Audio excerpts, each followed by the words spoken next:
I don't know how long exactly, a long time. More than either one of us should admit. That's how long we've known each other. It would start dating us. Yeah, But let's Shannon let's is, just say we were hanging out in 4-H together.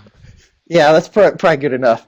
But Shannon is currently an associate professor at the at Oklahoma State University. I almost screwed up there in the Department of Agricultural Economics, where he specializes in ag law.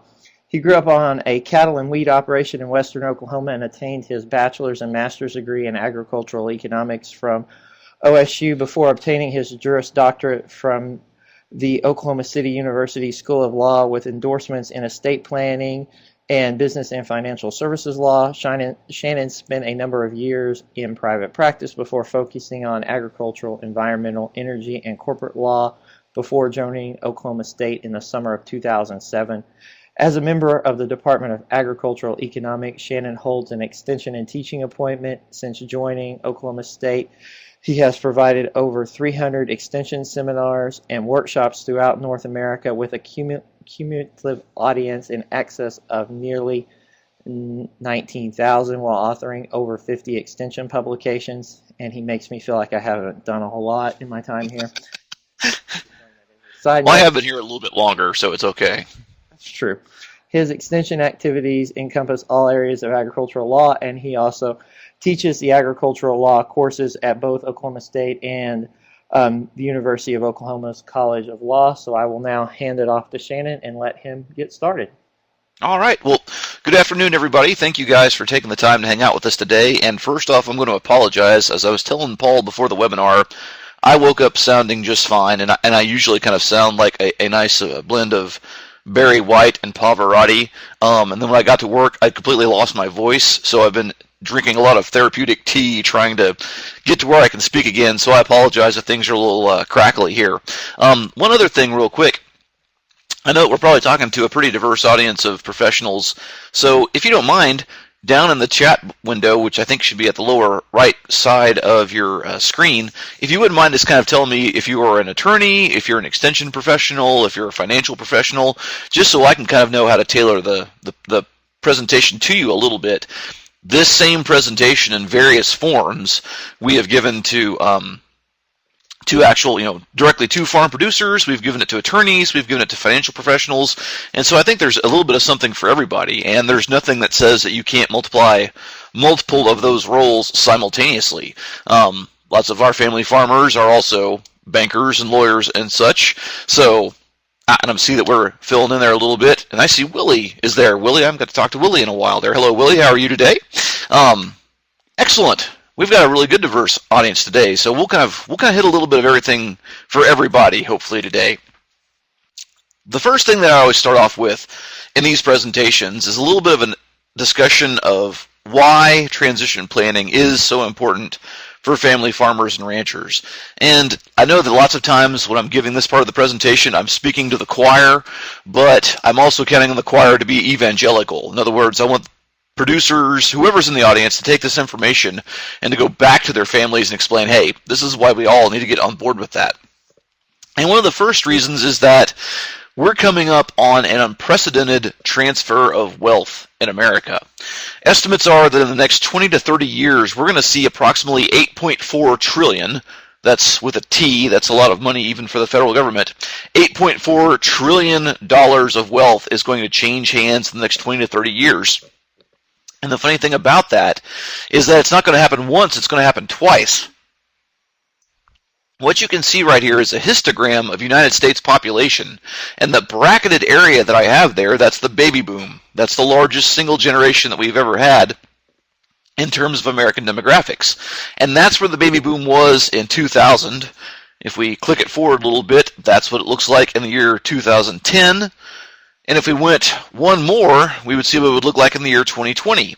And as you see, we're getting to the part of the histogram where it starts to narrow a little bit, which means that even the baby boom, that biggest population bubble that we've ever had in American demographics, is reaching the age of retirement, and even where older baby boomers are starting to reach the point where we're starting to lose them.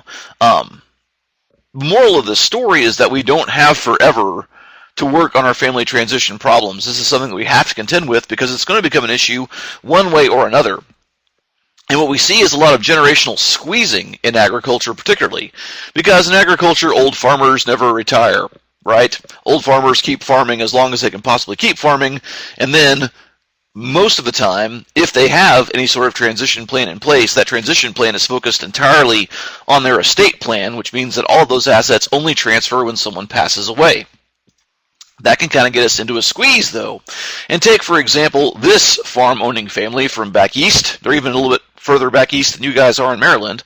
But this family owns about 350,000 acres of agricultural land. Now, for the most part, Mom has been calling the shots, and by most accounts, she's been doing a pretty good job. But Mom's 89 years old. You know, she can't quite keep this gig up forever. Now, her husband tries to help her out as much as he can, but he's 94, and he's had some health problems lately. He's been in and out of the hospital and really hasn't been able to contribute to the operation nearly as much as he would like. Now, Mom and Dad have a choice here. They don't have to keep this operation going until they die. They could turn it over to the next generation.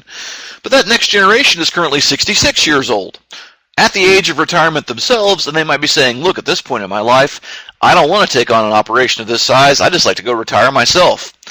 Plus, the reason that Mom and Dad haven't really been thinking about transferring the operation to this next generation is because it's shown some lapses in judgment, and they don't really feel confident with that. Well, then that leaves the grandchild. And grandchild's currently 32, so of the age that they could really start taking a management role in the operation, but they still don't have an experience level that makes them comfortable turning over an operation of this size to them just quite yet.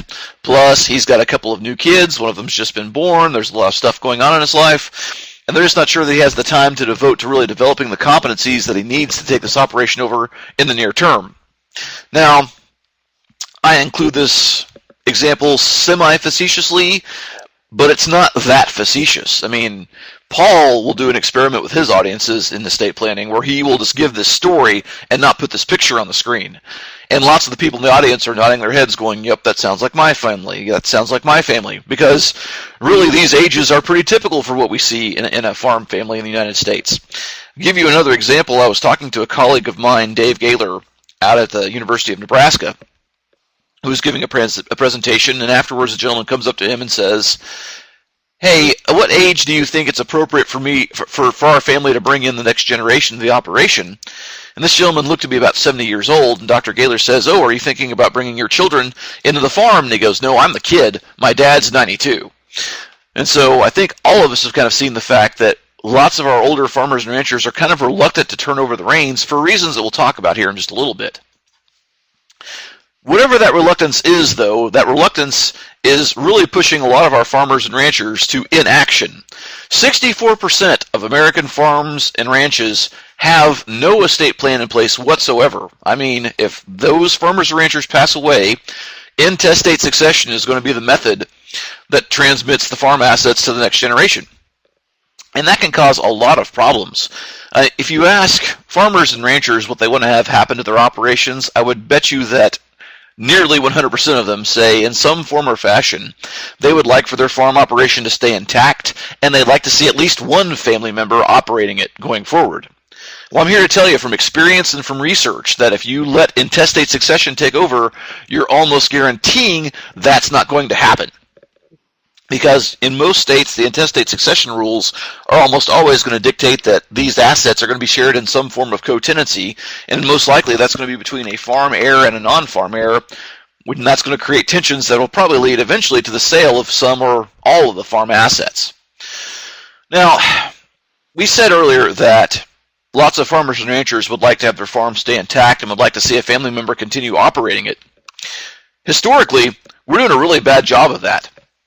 A recent study by the Small Business Institute found that 30% of family-owned businesses survive one generational transfer.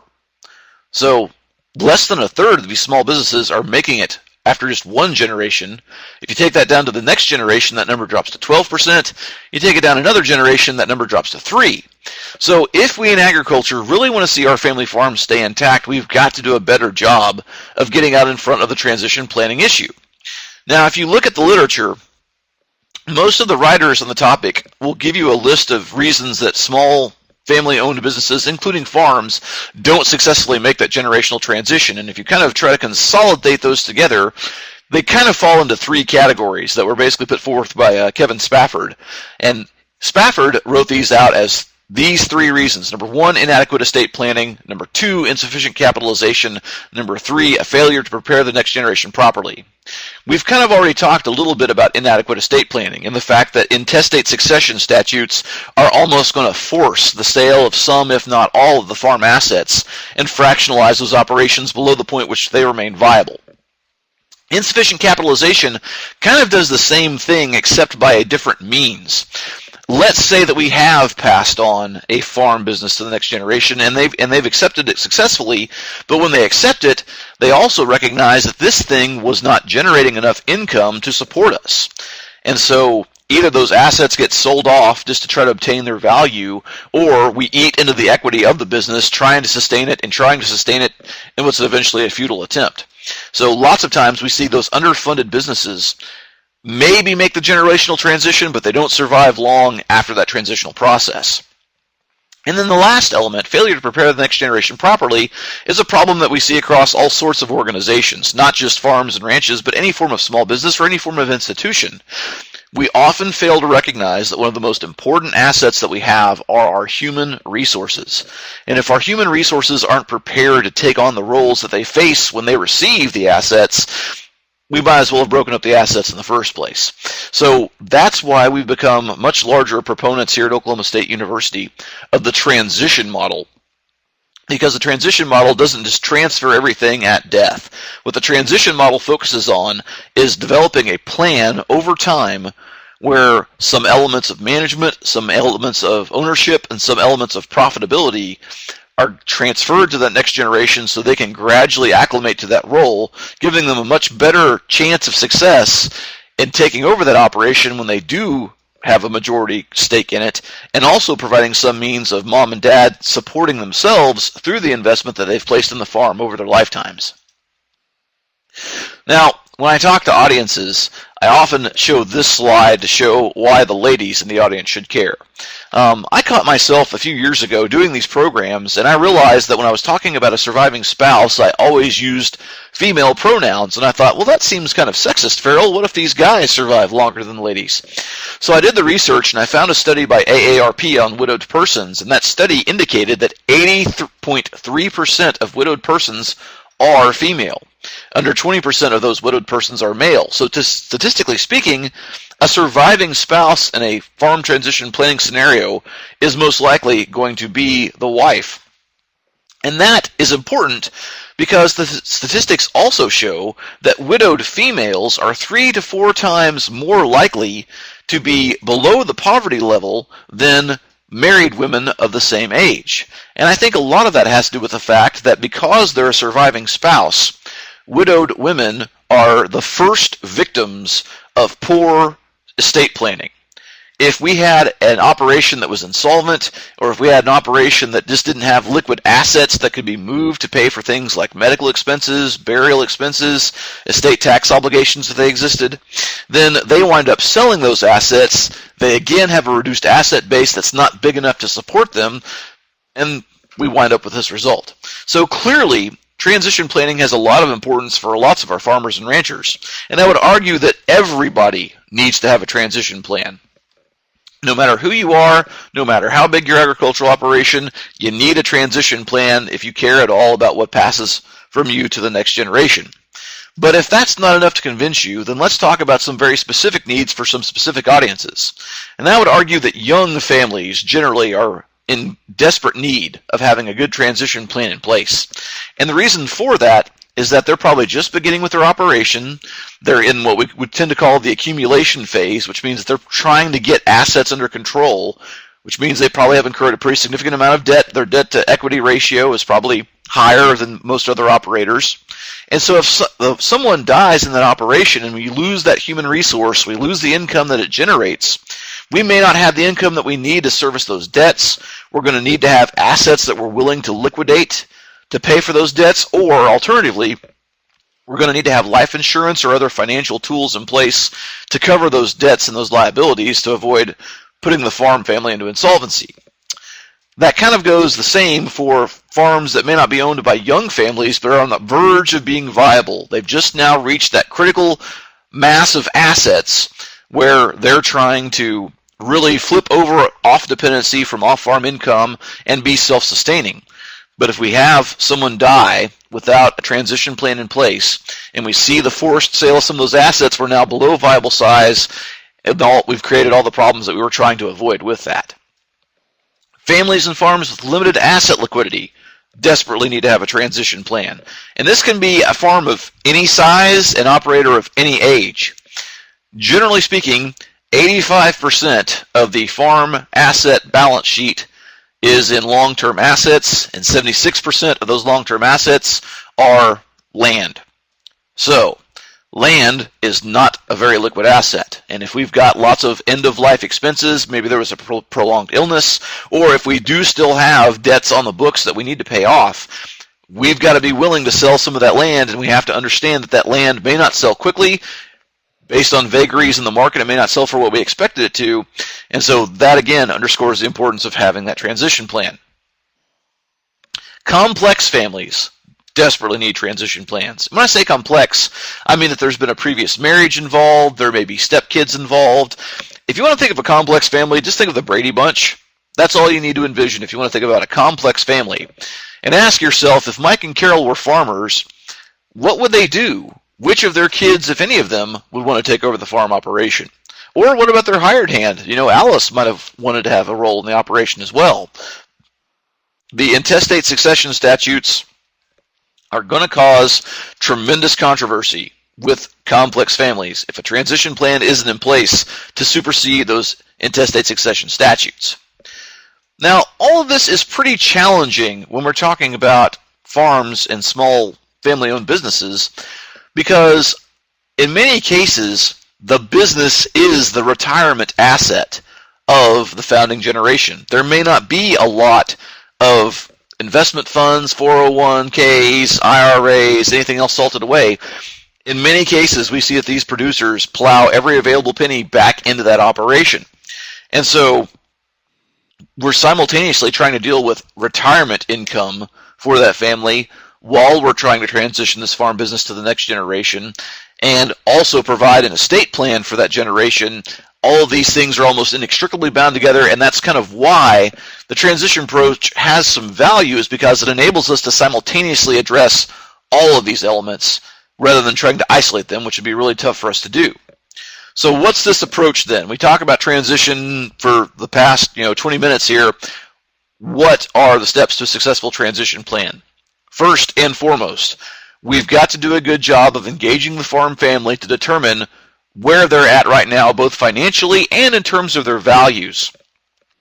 From a homework standpoint, this is one of the biggest chunks that they face, because we're going to put together a very comprehensive inventory, not just from an asset standpoint, but also from a business relationship standpoint and from a human resources standpoint.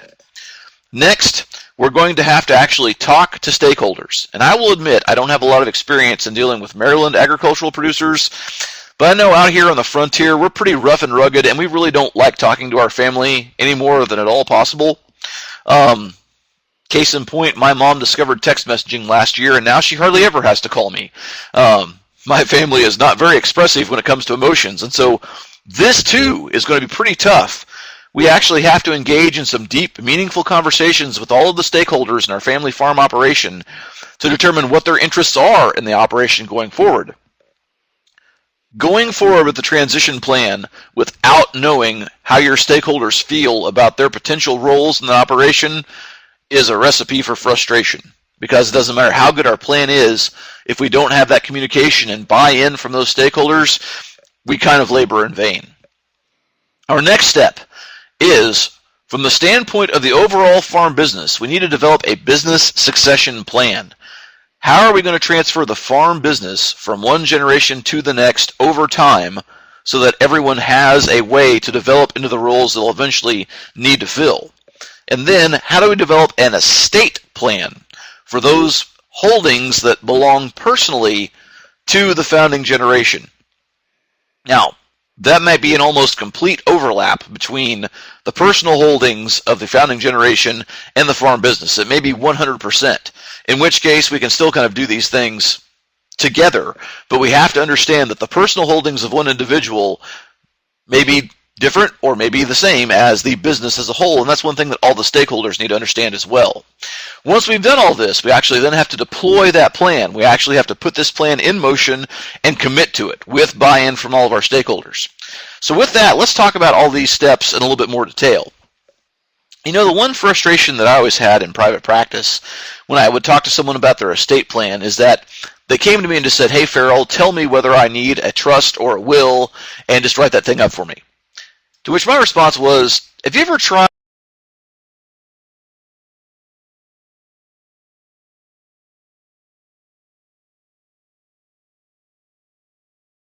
the mistake that lots of farm families make? They think that they just need to have an estate plan or a will or a trust or something like that, but they never stop to think about not only what their long-term goals are, but they never think about where they're at. How do I get from where I am to where I'm supposed to be? So let's talk a little bit about figuring out where point A is on our map. First off, we've got to do a very thorough inventory of everything that we've got. And I'm not just talking about personal and real property, although clearly that is very important. We need to have an exhaustive, and I mean exhaustive, inventory of the personal and real property held by the people that we're trying to help. And we actually have a few tools available if you want to contact me after the presentation for a couple of those inventories that we've developed or some inventories that we've identified from other resources that are good. Just let me know. I'll have my email address available at the end of the presentation. But we also want to inventory business relationships. Do we have partnerships, joint ventures, relationships with vendors, relationships with consultants? All of those relationships might be more critical than we realize to the day-to-day functioning of our farm business. And so we need to make sure that we've tallied those up as well, because those may need to be preserved and in some way, form, or fashion transition to the next generation as well. We also need to inventory the people. And I mean everybody. Not just the people that we think are interested in taking over the farm operation, but the people that just have some sort of connection. Those stakeholders, and we'll talk about stakeholders here in just a little bit, but we need to have a full picture of all the players involved with this process. We also need to do an inventory of our goals and values. And you might be thinking to yourself, Ferrell, that sounds awfully mushy. What do you mean goals and values? I mean, if you want me to tell you what's the right tool to accomplish your goals, do you know what your goals are? Well, yeah, I just want the farm to go to my kids. Well, okay. Do you want the farm to go equally to all your kids? Do you want it to go to the kids that have an interest in running it? Do you care that the farm stays in one piece? Would it bother you if something was changed, if it was separated apart? That goes to the goals and values of that founding generation and all the stakeholders as well. And so that's something we really need to sit down and talk about with those people as well. Now, as we're doing this inventory, one thing we're really trying to figure out is what's the current financial health of this operation, and is it capable of surviving a transition to the next generation? If we're going to talk about mom and dad gradually stepping back from this operation and letting the next generation take over, mom and dad are probably going to want to have some form of retirement income. And if they've invested in nothing else but the farm operation, well, then we need to ask ourselves, can this farm support 2 people or 4 people or 6 people or 8 simultaneously? To do that, we've got to really ask ourselves, what are mom and dad living off of right now? And we've looked at data from the Kansas Farm Management Association, which is a very good farm management data set. And it suggests that the average family living withdrawal, in other words, the family salary that's paid, for lack of a better word, averaged right about $70,000 a year. But if you back out some things like the provision of vehicles, the provision of housing, and some other benefits that the farm provides, that number actually looks more like $90,000 a year. So you need to ask yourself, if I'm paying each family a living stipend of $90,000 a year, is this farm going to be able to do that? Is this farm going to be able to support that for multiple generations? Do we need to grow the operation? We don't have to consider ourselves as being constrained by the assets that we have. You know, we could acquire additional assets as part of this transition plan if that's what gives us the ability to have multiple generations involved at the same time. Now, if we don't have a business capable of doing that, we have to ask ourselves a difficult question.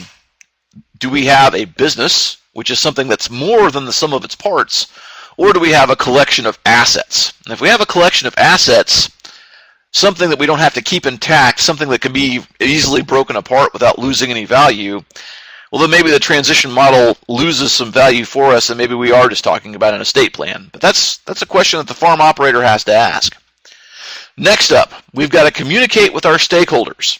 And I can't tell you how many times we've run into farmers and ranchers that have just assumed that one of their heirs wants to take over the operation, but none of them do.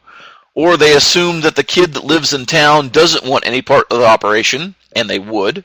Or that the kid on the farm wants to continue farming it, and maybe they don't.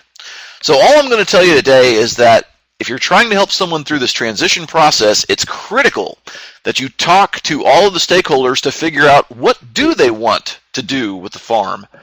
Maybe it's this place that has emotional value for them, and they just want to see it preserved in some way.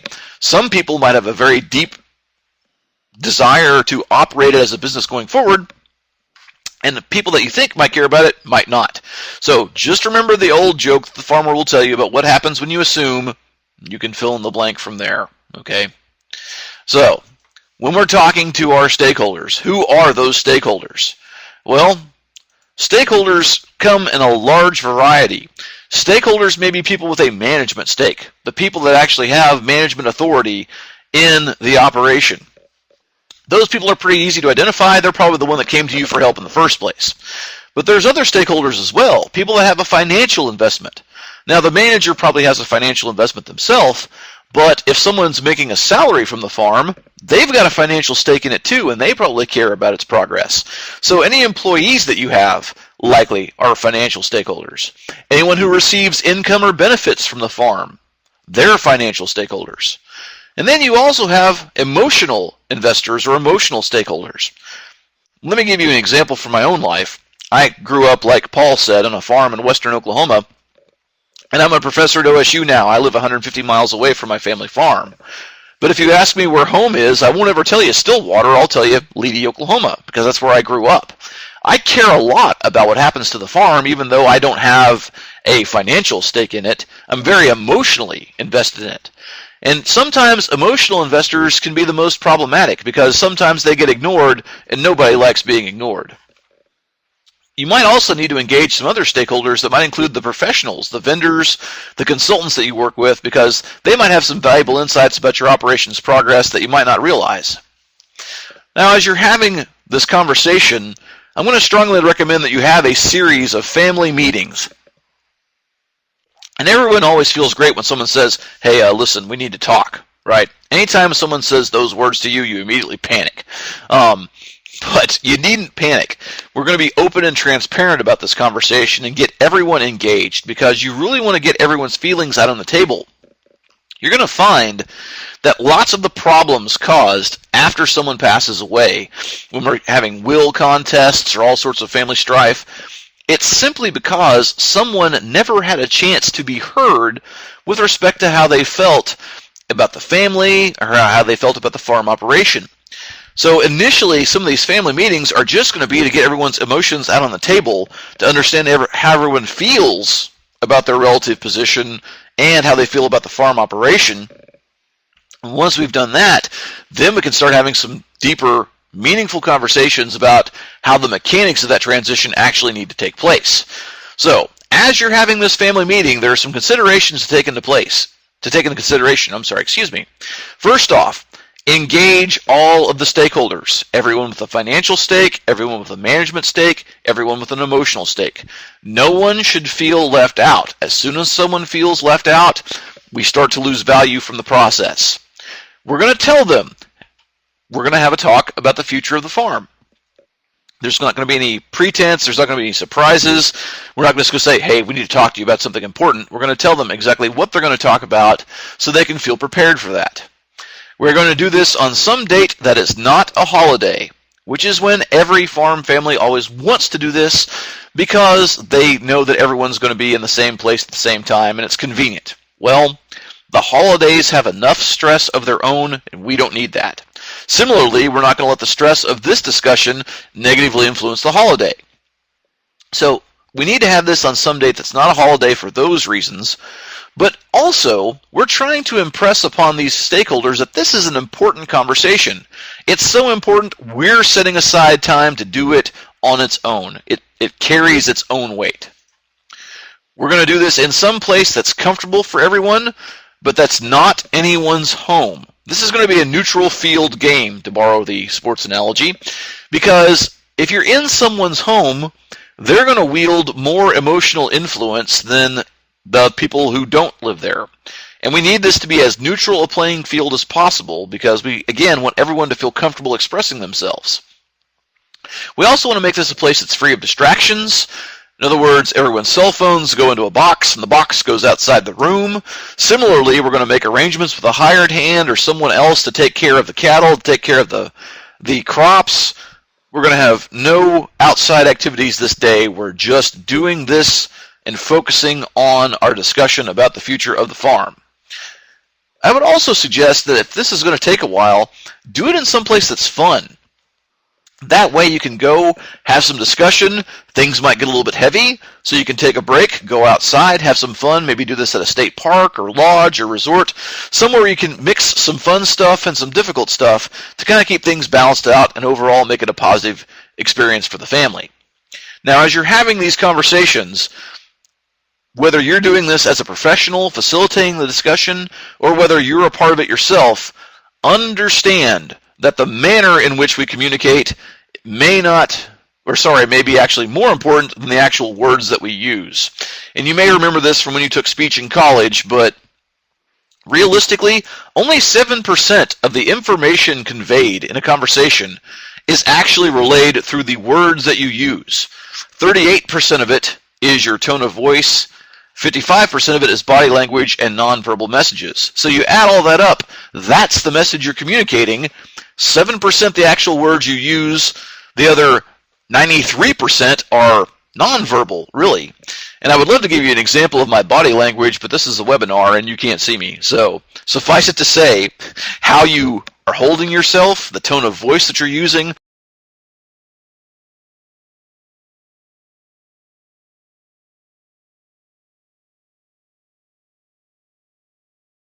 want to hear what you have to say about the future of the family farm is a lot different from, I'd really like to hear what you have to say about the future of the family farm.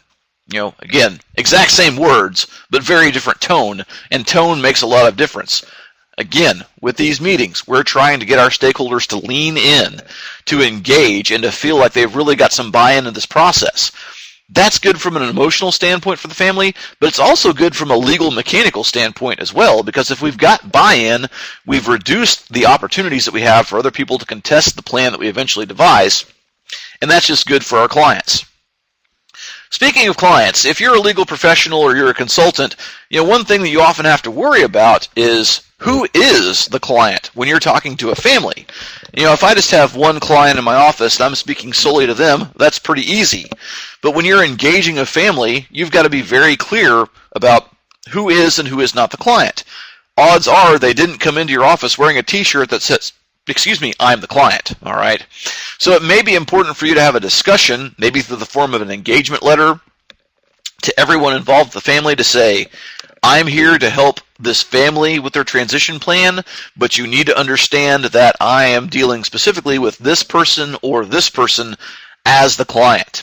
For example, if you're looking at the Maryland Lawyers' Rules of Professional Conduct, they specifically mention this kind of case in the comments to the rules, and they kind of underscore the fact that the lawyer should make clear who they're engaging and who they have not engaged. So, if you're a professional, you're helping others, just remember to consider that. Be very clear about who your client is. If you have any conflicts rules, who holds the priority in that conflict, and having a good engagement letter that specifies this is the scope of my work, here's who I'm working for, and here's who I'm not working for. And maybe share that with other members of the family as well to say, you're encouraged to get your own counsel or your own advice in these matters. I'm here to help, but at the end of the day, I represent this person. and they're who my professional obligation is to. Okay, once we've gotten that conversation underway, and we're starting to get some meaningful input from all of our family members about who wants to be involved going forward, who doesn't, what their interests are with respect to the operation, now we can start talking about how to transition that business to that next generation. First off, we're going to figure out who's going to be involved, and who's going to be involved in what capacity.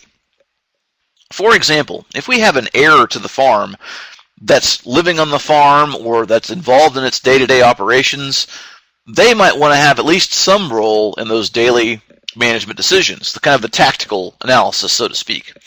If we've got off-farm heirs, again, maybe some of those emotional stakeholders, we might decide to give them some financial stake in the operation. We might not, by the way, but they may not want to be involved in the day-to-day tactical decisions, and the founding generation and the on-farm heirs might not want them involved in the day-to-day tactical stuff. But the things that are more big picture, the things that are strategic decisions, we might want to get some level of input from them because, again, that gives them a sense of buy-in, and they may be the ones directly impacted by those strategic decisions. So we may need to think about how we're going to involve them in those discussions.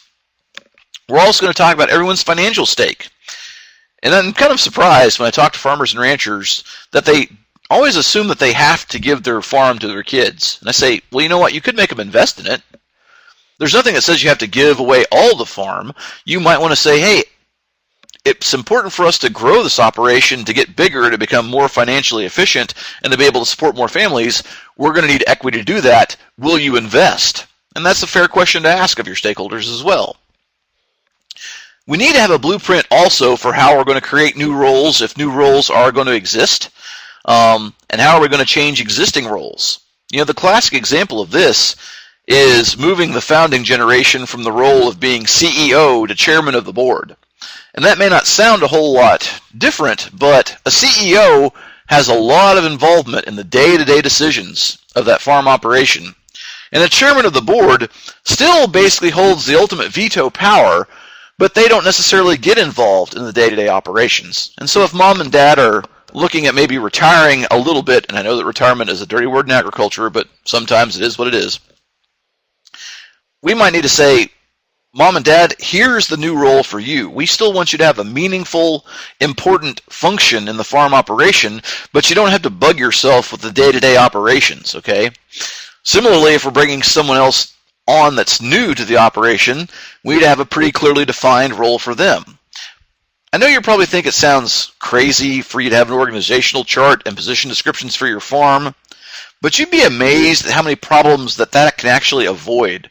When people have clearly defined roles, they know what their jobs are, they know what other people's jobs are, you can actually avoid a lot of conflict before it even starts. So actually consider doing that.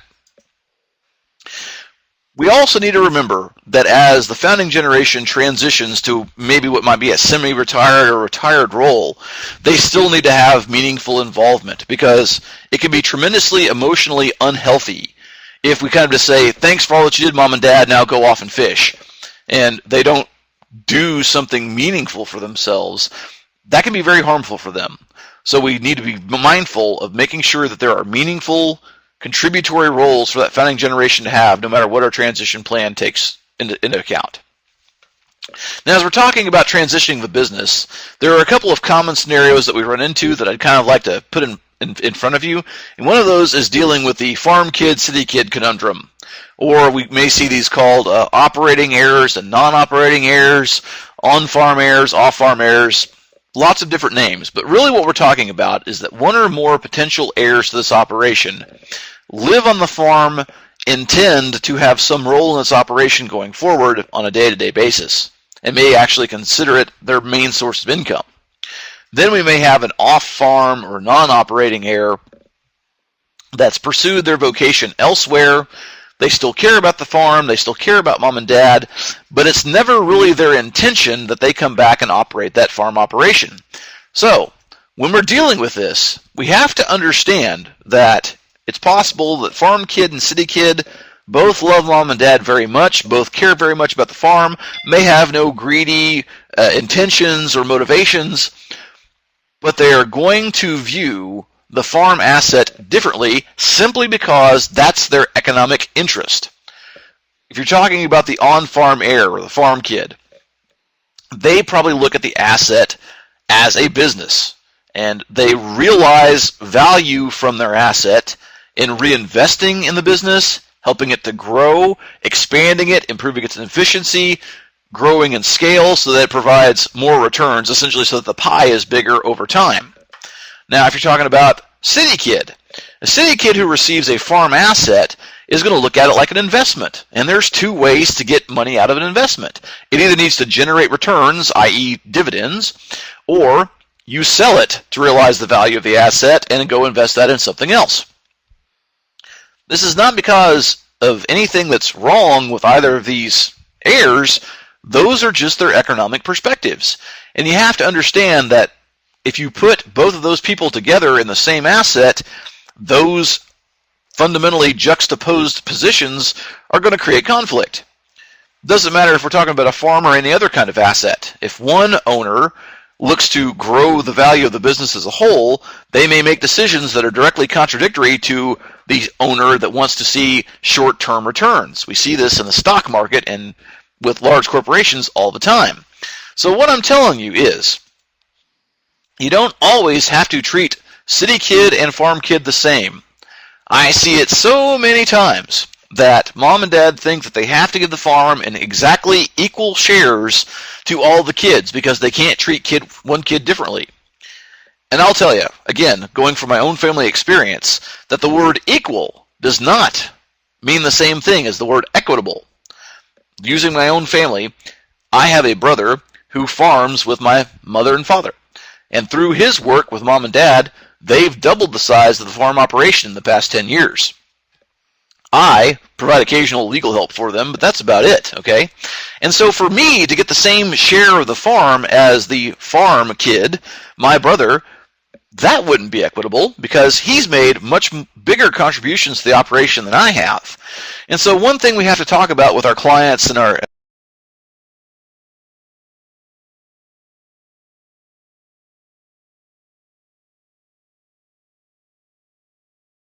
one unequally, so long as that unequal treatment is equitable.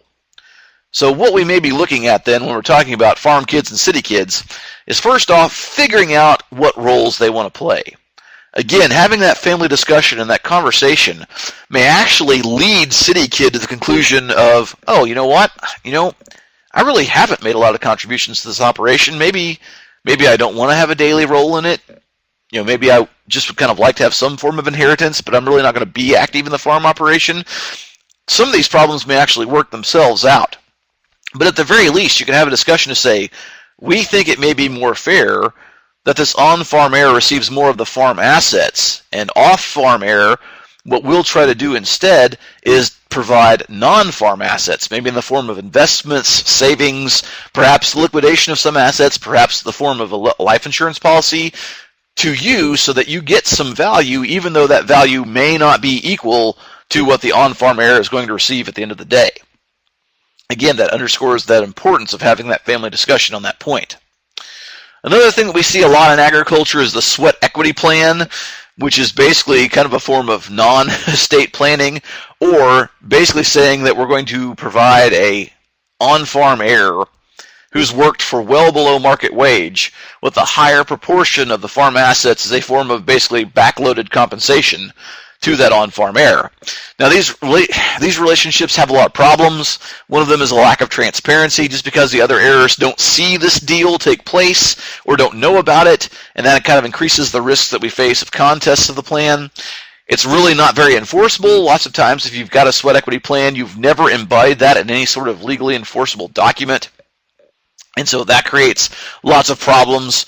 And also it masks profitability problems. If I can't afford to pay someone a market wage, maybe my farm is not as profitable as it needs to be, and we're running that risk of an undercapitalized operation that we talked about in those very first few slides here. If you are going to go with a sweat equity plan, you need to at least make that plan available to anyone else that wants to buy in with their own sweat, and create opportunities then to involve those heirs if they've chosen to do so. If we don't have a successor, if we don't have an heir that wants to come back to the farm operation, then we need to consider what we're going to do next. Do we want to liquidate assets? And that's almost anathema to lots of agricultural producers, but it's a strategy that does have to be considered, because that might be what we need to do to provide retirement income or to provide for end-of-life expenses for that founding generation. We could hire an operator and basically kind of create a successor, or we could seek an outside successor that we're going to gradually transfer control to over time. Now, as we're selecting that successor, one thing that we need to do is an incredibly thorough job of evaluating their skill set.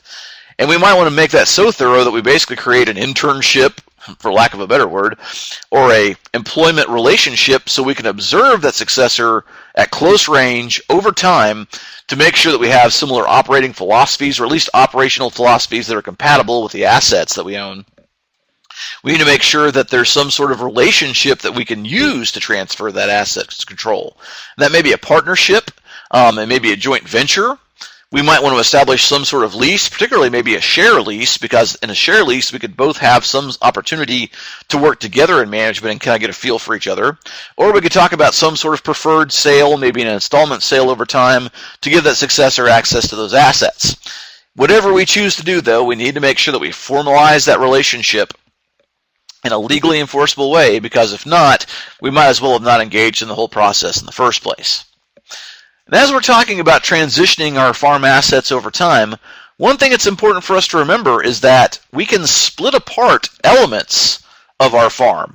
We can talk about ownership as being separate from control, as being separate from economic participation. We can actually look at a number of stakeholders, and we can transfer all of these elements in one chunk to one of them, or alternatively, we could look at these elements and break them apart a little bit to accomplish our goal of treating everyone equitably, even if not that treating them equally. For example, it may be important for us to give day-to-day operational control to an on-farm heir. What we could do to accomplish that would be to put the ownership of the assets in an LLC or corporation, giving voting shares to the on-farm heir and giving non-voting preferred shares to an off-farm heir. That way, off-farm heir still gets some income from the farm operation, but doesn't have a lot of say in the day-to-day tactical decisions. On-farm heir has that level of control and has some freedom to grow the farm asset in a way that he or she feels comfortable with, providing value to them, while also providing that value to the off-farm heir in the form of their dividends or returns. So, there are lots of ways that this can be done. That would be a completely separate webinar and probably a 3-credit class in law school if we talked about all of those. But just to know that those are some elements that are out there for you to consider. Now, if we're talking about the estate planning piece, in other words, these are the personal holdings of a member of the founding generation, and we need to have a plan for transferring those personal holdings at the conclusion of the transition plan when that person's passed away. There's a suite of things that we need to consider. One thing that, again, gets overlooked by young families are the guardian nominations for minor children. If you've got anyone involved with a family that has kids under the age of 18, I cannot overstress how important that guardian nomination is.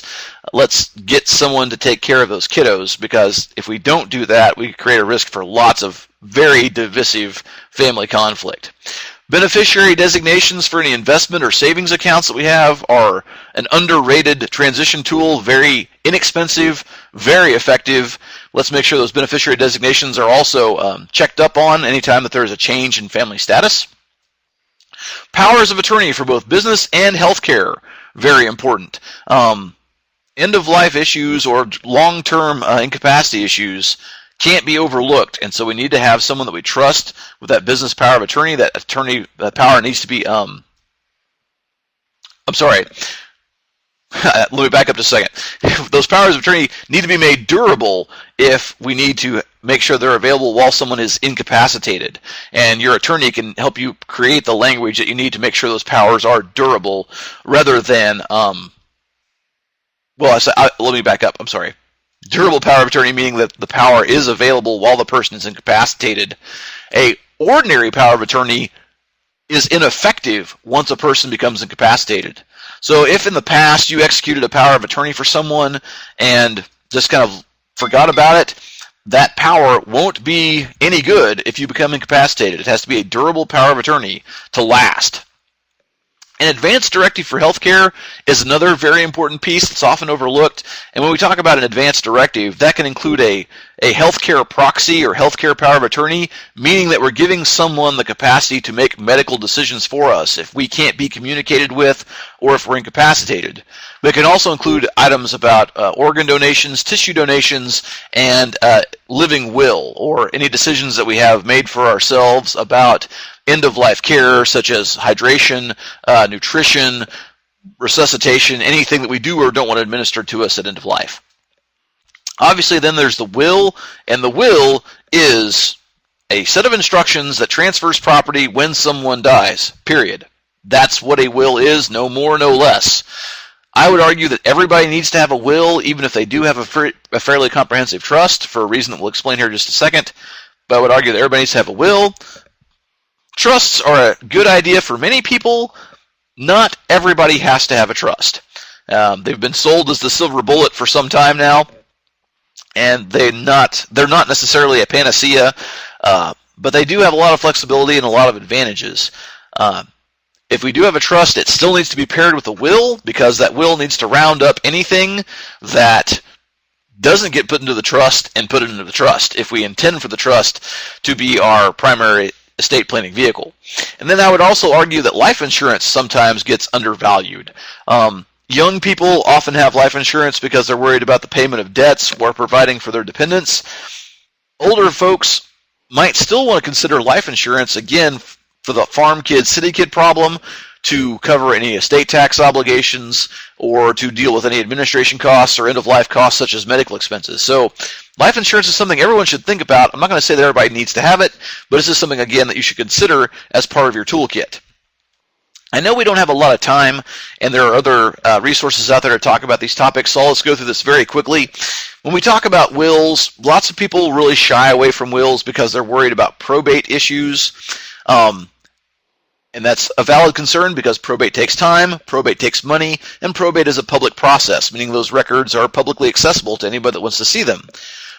What I will say, though, is that if you're going to have any sort of estate plan, it's got to include a will. They're very flexible, very powerful tools that can be used even in conjunction with other tools like a trust.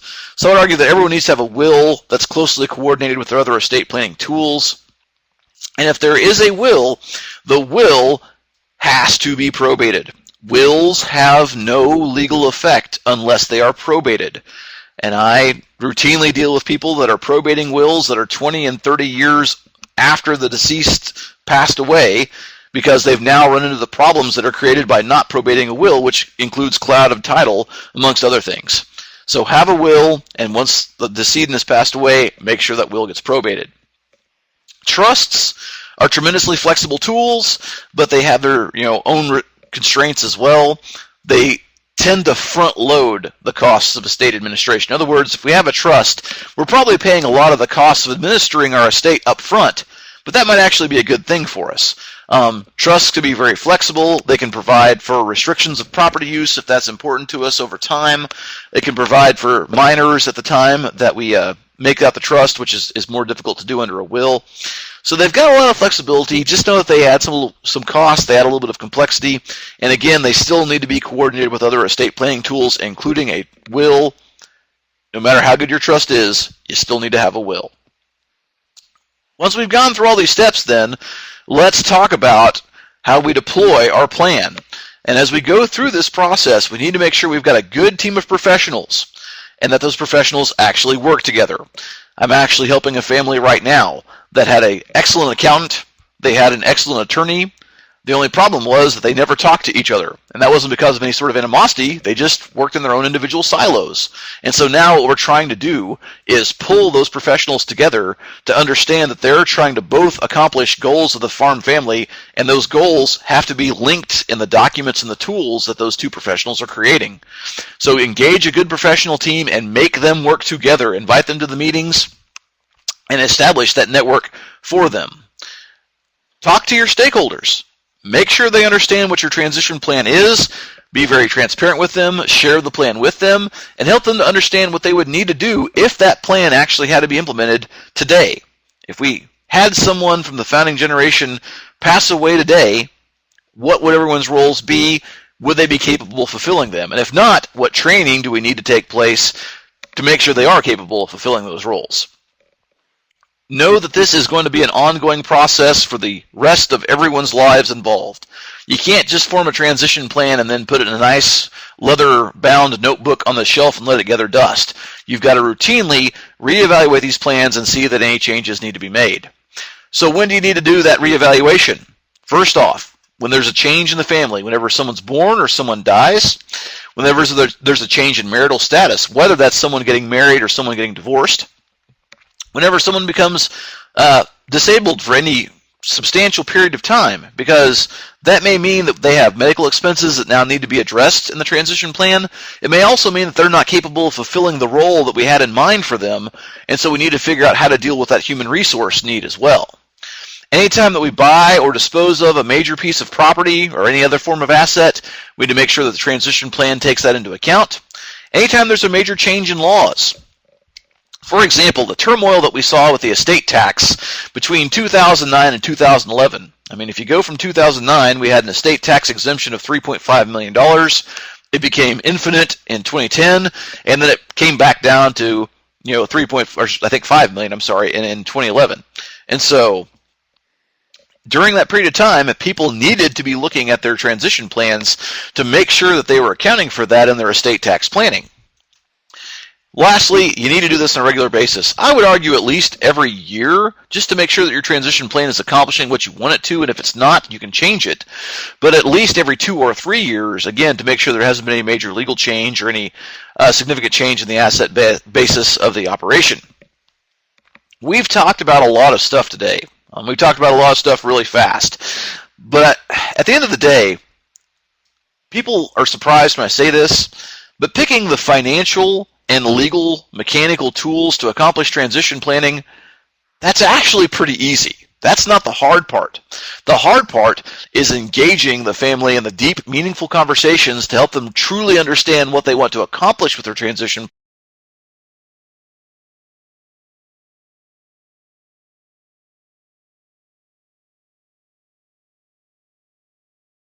But we've got to do this if we care about our families. So be prepared, not scared. And you'll find that once you've got people into this process a little bit, they really start to feel good about it. And I can say from my own personal experience, when I got my estate plan in place, I felt so much better. Yeah, I didn't want to do it, but I did it. And now when I'm going off and traveling on an extension trip, I always try to be safe, but I'm not as concerned that, oh my gosh, if something happens to me, what's going to happen to my family? We've got the tools in place to provide for their safety and security for many years to come, and I think that you'll find that your stakeholders will really enjoy that sense of security that they get once they go through this process. Now, since I talked really fast and did so with a gravelly voice, if you'd like to have a copy of the presentation, Paul can take care of that for you. If you'd like a copy of some of the inventory tools that we've developed or some of our references, shoot me an email at this address. That's shannon.l.ferrell@okstate.edu. And that middle letter there, that's an L, not a 1, not an I. So shannon.l.ferrell@okstate.edu. And we're happy to send you anything that we have that will be of assistance to you. With that, I know we've gone our hour. If anybody has next questions that they want to pop in really quick, let me know. Otherwise, I'll turn things back over to Ashley and Paul. And again, feel free to correspond with me via email. I'm happy to help out any way that I can. I want to thank Paul for having me as his guest on this webinar. I've really enjoyed it. I hope you have too. Thank you, guys.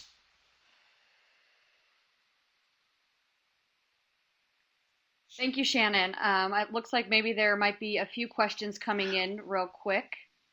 But I think you mentioned the inventory. Some people wanted that, so I think you already addressed that I saw there on the. And we tried to create what we thought was a concise inventory, and it's wound up being 8 pages long so far. So that's our concise inventory. Ha ha ha. Well, better be thorough. That's right. And with this inventory, when we talk to lots of our stakeholders, and we tell them, here's this first step. There's a lot of value in that inventory because, number one, if you go to a professional like an attorney or an accountant, they're going to make you turn around and fill out an inventory anyway, so there's the expense that you've had in that first office visit.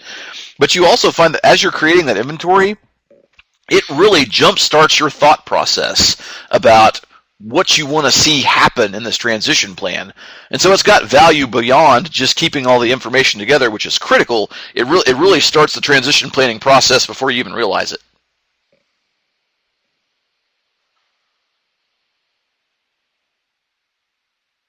All right. I don't think anyone has any other questions. Thank you everyone for attending today. Thank you, Shannon, for the webinar. Everyone seems to be very happy. It was very good information. After the webinar is over here, I'll stop the recording. Paul will have it emailed out to all the people that were signed up today, and there will also be an evaluation. We do have a question that just came in. Do you have a suggested resources form set up? Oh, yes, and we've got the inventory kind of in an outline form. We're working on putting it into an Excel spreadsheet so you can actually have all the information electronically, and then you could dump it to whatever resource you want. Thanks to some macro patches in Excel, we haven't got that Excel template put together yet. We're still trying to work out some of the programming issues, but we do have that outline form, and if you'll email me, I will send that back your way so you can at least have it in the outline form. Also, this isn't an endorsement, but has a document put together called the Family Love Letter. And really, it's kind of a inventory in a narrative form. It's kind of a workbook that you can go through and fill in a lot of the information of that inventory. Again, we're not endorsing AXA, but as we reviewed a lot of the publicly available resources out there, we found that to be a pretty good document as well. So if you know someone with AXA Financial Advisors, ask them for a copy of that document called the Family Love Letter, and it's a pretty good tool as well.